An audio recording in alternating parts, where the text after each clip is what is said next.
Hello beautiful soul! Welcome back to my channel. This is my channel from Japan, Kabayan Taurus. This reading is for you. Tingnan natin yung May 2025. Maraming salamat muna sa mga subscriber, new subscriber, cross-watcher, at sa mga bagong pasok dyan. Welcome na welcome kayo sa bahay ni Ate Aimee. Salamat din sa nakataba ng puso ninyong mga comments at sa mga nagpa-personal reading. Marami pong salamat. Kung gusto niyo na energy niyo lang talaga, ang gusto niyo makuha natin, all the details para sa personal reading ay nasa baba ng video na ito. This is a general reading. Kunin mo lang ang sayo at itapon ang hindi sayo. Mag-iba ang general reading sa personal reading nangyari, nangyayari, or mangyayari pa lang. Use your own intuition. Lawakan natin ang ating isipan. Ang dami niyong energy sa mundong ito. Kaya hindi ito basta-basta magre-resonate sa inyo. Gawin niyo lang itong guide. Kayo pa rin makapagpapabago ng inyong buhay.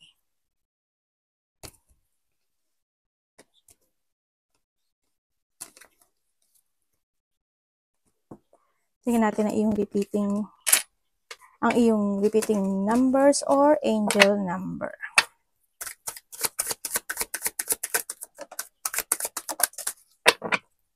Baka, meron kang 555 clarity. Isa changes, ano? Ito. Meron kang 8882, 382121. Baka nakakita ka ng mga ganitong number or related ito sa yung number na to. Unahin natin itong si energy level and the karma. Sana, apat siya, no? Okay. Prosperity, harmony, journey, waiting, discipline, exaggeration. The opposite sex. Yung iba sa inyo, maaring same sex. Kayo, no? That day you're waiting for will come. Maintain discipline. Kailangan mo kasi the two is a balancing. Lahat. It comes to a partnership, relationship, pera, or a decision making, no? Also, one is the beginning. Ibig sabihin, you need to start at the beginning na magkaroon ka ng pagbabalance sa lahat ng aspeto ng buhay mo. Either sa yung emotion, no? You're getting closer to your end goal. There's no need to overextend yourself. Guard your energy to maintain focus. It will pay off. It's a climb, not an elevator ride. Trust in you. Mag-trust ka lang sa sarili mo. Magplano ka na maigi. You need to decide sa mga choices na didesisyonan mo this time, o you need to use your mind and intellect, lalo na pagdidesisyon mo, ha, sa nakita ko dito, kasi ikaw lang makapagbibigay ng change sa iyong journey, no, sa nakita ko to. And syempre, harmony, no, palagi. 8, karma, balance. Ito na si balance. Also, 2 kasi sa balance. And also, the 3, 2 plus 1 is the 3. It's the creativity. No? Ibig sabihin, andito yung situation na may mga partnership. Yan, tulad ng sabi ko sa inyo, baka same sex kayo, or there's a partnership coming sa'yo, no? O may mga bagong kang makikilala dito sa situation na to, no? Kaya kailangan mong balansihin lahat. What goes around comes around. Success, wealth. Kung ano yung pinula mo, yun ang aanihin mo. Tatandaan nyo, ha? A lot of money is coming your way. Fortune refers to more than just monetary and material success. O may material success ka, ibig sabihin, hindi sa good karma. 8 kasi is abundance. Ibaga, ito is accomplishment, no? Yan. And if you don't appreciate the people in your life now, you won't have them tomorrow. This message encourages you to take personal responsibility and use it to realize the greatest potential. Yung mga tao na nakakasalamuha mo sa ngayon, sabi nga dito, di ba, kung ano yung ipupunla mo, yun aanihin mo. Kung magiging mabait ka sa mga tao na makakasalamuha mo, kung ano yung itatanim mo, the good karma is coming to you. Kaya kailangan balance palagi, lalo na kung sa trabaho rin, kasi we have the finances, pag sa trabaho din, kung magiging masipag ka at magbibigay ka ng effort and hard work sa iyong pera, sa pag-iipon o sa iyong trabaho, makakamit mo ang pinakamagandang success when it comes sa material. Okay? Crack up, dissatisfaction with life. May mga dissatisfaction, maaring may mga hindi magiging maganda by this May, no? Sa nakita ko dito. And then, kung ano man yung mangyari na yun, siguro when it comes to a trabaho, relationship, or any situation mo sa buhay mo, kaya mga makakasalamuha mo. Kaya nga, handito rin si 2121 tsaka si 88, ano? Kaya nga sabi dito is what goes around comes around and the balancing, di ba? Kumbaga, eto yun. Pwede mo tong maiwasan. Kailangan mo lang siguro dito is habaan mo yung pasensya mo. Kung may mga maganap man na dissatisfaction happen by this May, ang gawin mo, kung sino man yung tao na yon, deadmahin mo na lang. No? O kung ano man yung mga sitwasyon na yon, mas bago ka magbigkas ng mga salita sa bibig mo, pag-isipan mo kung makakasakit ba siya or kung ano yung layunin mo. Layunin mo ba makasakit lang din mo? Nasaktan ka kasi gusto mong ibalik lang uli ba yung sakit para sa kanya? Pag-isipan mong maigi, ha? Kumbaga, mahirap din kasi ang gumante. Kumbaga, hayaan mo yung taas ang gumante. Someone will try to make you do something against your will. Kung sino man ito, also this is a problem yan, no? Siguro there's a goal or may mga situation na hindi magiging okay sa'yo. Ito rin yan dissatisfaction. Hindi magiging okay kasi puro problema yan. Yan, siguro may mga sitwasyon na iisipin mo, magiging magulo yung isip mo. Siguro magkakaroon ng conflict, no, sa iba sa inyo. Yan, September. Kung titingnan ko dito, siguro, ano ba? September, January, February, March, April, May, June, July, August, September. 9 days, 9 hours, 9 days, 9 weeks, 9 months. Or by September, something happen. Sa nakita ko dito, maaring may mga makakasalamuha ka na iba-ibang energy, no? Sana walang conflict na mangyaring tulad ng ganito. Ang nakita ko dito, siguro dito rin yung pag-iisip ng mga bagay-bagay o problem ito no? Kasi magkakaiba yung puno, kumbaga. Basta tatandaan mo is maging kalma ka lang sa lahat ng bagay, no? Or September is malapit sa puso mo ay maaring birthday niya. Protected from negative forces beyond your control. Yan, protektado ka ng guide mo.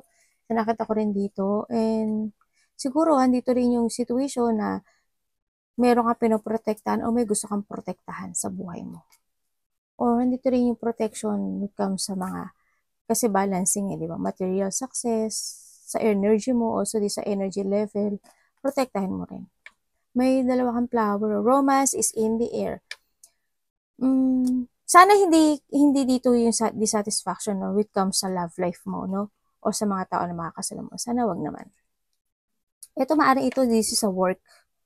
Pero dito rin kasi si love, si romance, maaring magkakaroon din ng hindi pagkakaintindihan when it comes sa mga kasamahan sa trabaho o sa iyong mga mahal sa buhay o sa karelasyon mo. Also, siguro iba sa inyo, ito yung dito rin si Cobweb, baka meron kayong karelasyon na pero protektahan kayo or gusto niyo protektahan. Also, sa iba, sa mga new maaring may parating na bagong tao sa buhay niyo.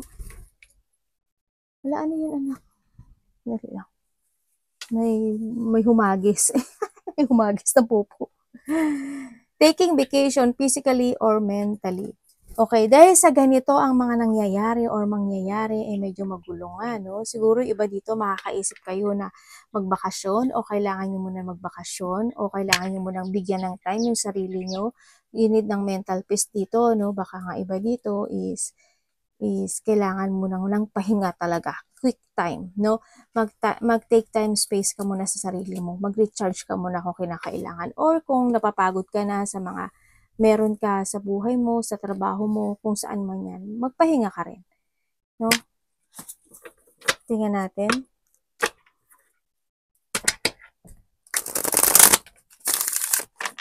Taurus. May 2025. Nyak. Ano ba yan?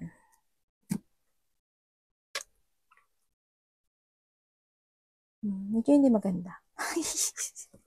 parang pinarisay naman niya dito sa unahan. Nakakaloka. Okay. Okay, may mga siguro pagod, andito rin yung disappointment, or magkakaroon kayo ng mga pag-iisip o malalim pag-iisip, no, by this May, sa nakita ko dito. Meron tayo yung 31, 68, 62, 55. Baka yun yung lucky ano nyo, ah. O, so, magkakaroon kayo ng isolation sa sarili nyo, no, dito. May mga lungkot ako nakikita. Sana hindi rin kayo nabubuli. Maaari na magkakaroon ng conflict din dito, no? Yung mga tao din na pag-uusapan ka or pagchichismisan ka sa nakikita ko dito. Masyadong nagkakaroon ng depression ka dito. Kung titingnan ko to, hindi to maganda. Mag-ingat ka kasi may tao na ikaw to or someone into your life. Maring may tao dito na hahanapan ka ng butas o ebidensya na maaring siraan ka o kaya kung this is a love life, maaring itong tao na to is maghahanap ng katotohanan kung talagang may panglolokong nangyayari, no? May pag-i-investigate, kumbaga, no? May maghahanap ng katotohanan sa nakikita ko dito. Sana walang bullet talaga, no? May mga tao na hindi kanila magugustuhan dito or galit o may mga hindi pagkakasunduan, no? Ako nakikita dito. Andito talaga siya, oh. No, ingat din kayo. Habaan niyo pa yung pasensya niyo sa nakita ko dito. Have faith lang, ano. Tingnan nga natin. May.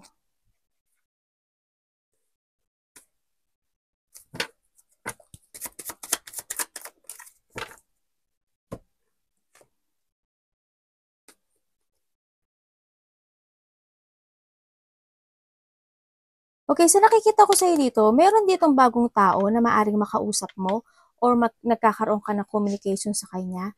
Maaring new person na maaring hindi ko pa kasi siya nakikitang love life, no? Sa nakita ko to, maaring iniisip-isip mo pa siya kung siya talaga yung person na para sa'yo, sa nakita ko dito. Or handito rin, itong tao na to, kung this is a new person, kasi this is a new person sa nakita ko naman na nagiging okay yung pag-uusap ninyong dalawa, no? Handun yung ah, peaceful kang nakikipag-usap sa kanya at then siya din. And then maaring siya or ikaw ay give niya yung effort and hard work niya sa iyo. Siguro kasama na rin dito heto kasi si Romance in the Air, maaring kasama na rin dito yung pambobola at maaring medyo nakikilig-kilig ka, joke. Yun, yung mga ganun. Pero maaring may tao na kang makikilala dito, sa nakikita ko dito. Or yung iba dito is maaring magi-start na kayo sa pagkakaroon ng social media, no? Or maaring YouTube, Facebook, o any networking, no? Maaring you try your best doon sa bagay na yon. Baka magbibigay na kayo ng effort doon sa inyong pagkakaabalahan this time, no? Ang nakikita ko rin dito is may isang bagay, maaring if you are isolates or may mga lungkot ako nakikita sa'yo, maaring ito is magtatapos na. Kasi ang nakikita ko dito is mas more ka magpo-focus ngayon sa sarili mo or you're starting to begin again yung bagay na dati mo nang ginagawa. Sa iba, ganun na. Sa iba, this is the beginning of your life. Kumbaga, mas magpo-focus ka na to start a new mental health sa buhay mo this time. Mas mag-focus ka na sa sarili mo this time. Yun na nakikita ko sa iba.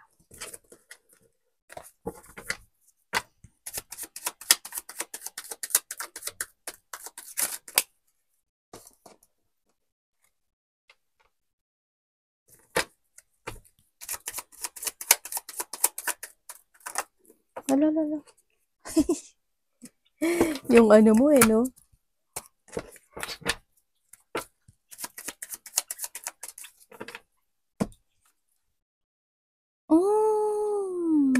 Okay. Yung iba sa inyo, by this May, mukhang there's something happen or merong isang bagay sa buhay mo na magtatapos. There's an ending of a cycle na buhay mo, no? Kasi andito na rin si Ace of Pentacles. Sa iba sa inyo, siguro new job, new work, or kung basta may magtatapos. Halimbawa, kung kayo naman is nagkaroon ng pag-aaway sa isang tao, maaring iyon is magtapos din in a week, no, or in a day. Ganyan. O kaya naman, maaring kung kayo is ayaw nyo na sa trabaho nyo dahil maaring hindi nagiging maganda yung hindi nyo na gusto yung environment nyo, maaring magbago kayo ng trabaho. Pero kasi meron kasi naman dito, kasi kung titingnan ko dito, dalawa yung beginning mo. There's a chance kung gusto mo ng new beginning when it comes sa work, pwede kang lumipat sa nakita ko dito. And also, yung iba dito, maaring may mga pagtatapos ako na nakikita na na halimbawa kung may mga pag-uutang ka, maaring yun magtatapos na yun. O kaya may mga sitwasyon ako na nakikita dito na magkakaroon ng paglipat. Hindi ko alam kung halimbawa pang night shift ka, mapupunta ka sa Hayabang o kaya pang umaga, mga ganyan. O kaya pang umaga ka, mapupunta ka sa panggabi. O kaya nasa section 1 ka, mapupunta ka sa section 2, section 3, mga ganon. May changes or may paglipat na magaganap o mangyari or maari na mas iba sa inyo kung ano man paglilipat na gagawin nyo, may ganon ako nakikita. May bagong mag-i-start sa buhay mo, unexpected change to, no? Yung iba sa inyo. Yan, may mga unexpected changes na mangyayari sa buhay mo. Ito. And also, sa nakikita ko dito, puro beginning ka kasi dito, no? May isang bagay o sitwasyon sa buhay mo na hahatulan mo, parang maiisipin ka, then maaring ito is gawin mo, no? Sa nakita ko dito. Maaring umpisahan mo siya. Kung ano man yung opportunity na yan o goal sa buhay mo, maaring umpisahan mo siya by this May. Iba sa inyo may papasok na pera. Baka sahod mo. Ay, tingnan natin.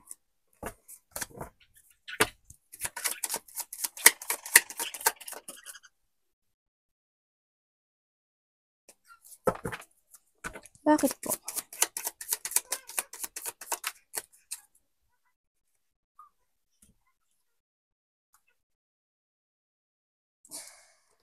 Okay. Sa nakikita ko sa'yo dito, yes, magkakaroon ka talaga na ano. Iba dito, may mga tao na magiging paranoid or ikaw yung mapaparanoid or may mga phobia na parang maaring paulit-ulit na nagaganap o nangyayari sa buhay mo. Also, sa nakikita ko sa'yo dito, meron kang situation na pwede kang malito sa pagdidesisyon, ano? May mga indecision situation ako na nakikita or mga pagkalito ito. May mga delay ako nakikita sa'yo. Siguro may mga aayusin ka o may mga lakad ka o may mga gagawin ka this May na maaring madelay siya.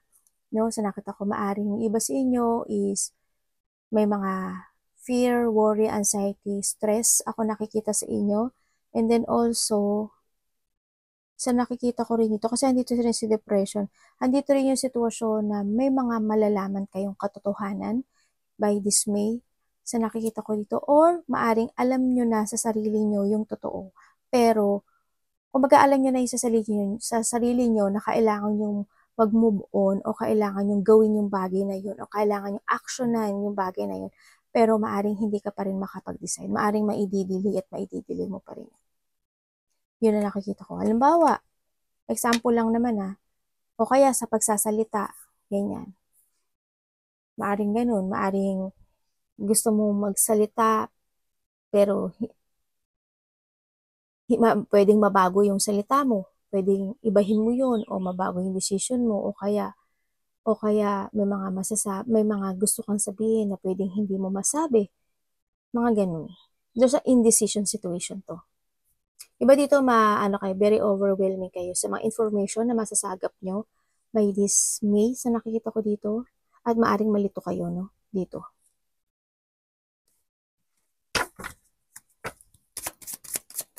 Sa nakikita ko dito,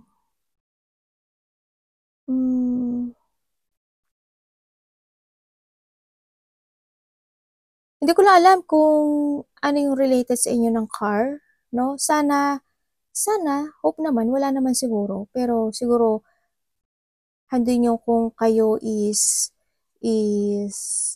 nag-aaral ng car o magdadrive kayo ng car, maaaring nahandiin yung takot or meron na kayong phobia when it comes sa mga vehicles, no? Sa nakikita ko dito.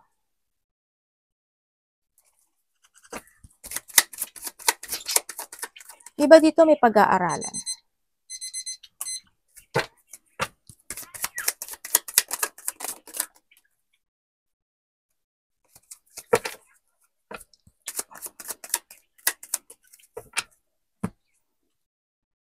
The Lovers.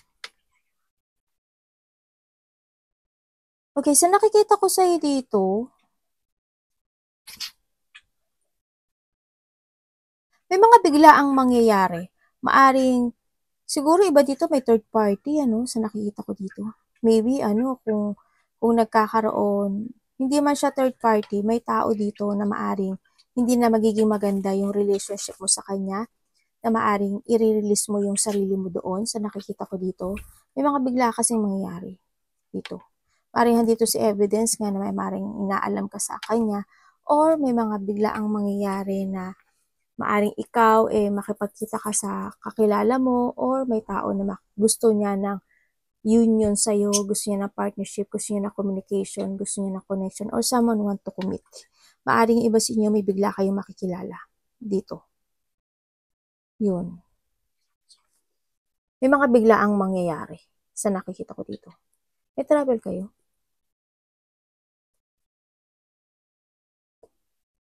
Parang nasa marami kang tao. Hindi ko alam kung why, pero ang nakikita ko sa'yo, parang you will become a center of attention, or hindi yung pag-uusapan ka ng mga tao, or hindi yung ma-recognize ka, sa nakikita ko dito. Yun. Pagbabalik also ng confidence, ito.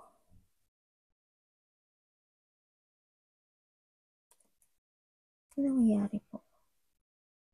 Temperance. May magkikita, may getting together, May problema kayo sa pera. May getting together, Ako nakikita. Maring magkakaroon ng pagkikita na makakasama sa trabaho, ka-family, reunion, may surprise parties event. Ako nakikita, sa iba. Ay, hindi. Birthday mo eh. Happy birthday! Oo, di ba birthday mo? O, di ba? Oo nga. Birthday mo pala, kaya pala merong ganun. Kaya pala parang maraming tao ako nakita. Di ba? Di ba nalimot lang? Oo, may birthday pa. Birthday mo pala. Happy birthday, Taurus. Yan ang nakikita ko sa'yo. Maari magkakaroon talaga ng pagkikita ng malalapit sa puso, or maari ng lovers mo. May coming home eh. Hindi ko alam kung uwi ka ng Pilipinas o uwi ka ng probinsya, o may darating galing ibang bansa, galing probinsya, galing ibang baryo, kung ano man yan. Sa nakita ko to. May mga fun, happiness, enjoyment, or celebration, or close relationship man kayo, o magkikita-kita man kayo. Kung ano man yung celebration na yan. Yan, merong magkakaroon ng mga biglaang happen. Ako na nakikita na magkikita-kita. Yun na nakita ko. Pero puro beginning ka, dito, sa nakita ko dito. O sa nandito rin yung pagkakaroon mo na parang you reclaim your power this time. Yun. And more on independence ang nakikita ko sa'yo dito. Kasi may mga sitwasyon na bigla ang magtatapos sa buhay mo eh. Kumbaga parang handin yung sitwasyon na in the past, maaring ang daming hindi magandang nangyayari, or handin yung toxic situation happen, or mga pagsisinungaling, o yung mga tao na hindi nila, yung ayaw nila magparaya, o yung mga maksakim na tao o makasarili, maaring this time is mai-release mo yung sarili mo doon sa mga negativity, Ako nakikita dito. Yun. Good naman sa nakikita ko dito, or someone into your life is bigla siyang mag-shifting. Biglang magbabago ng energy. Yun ang nakikita ko. Arigato naman sa God bless.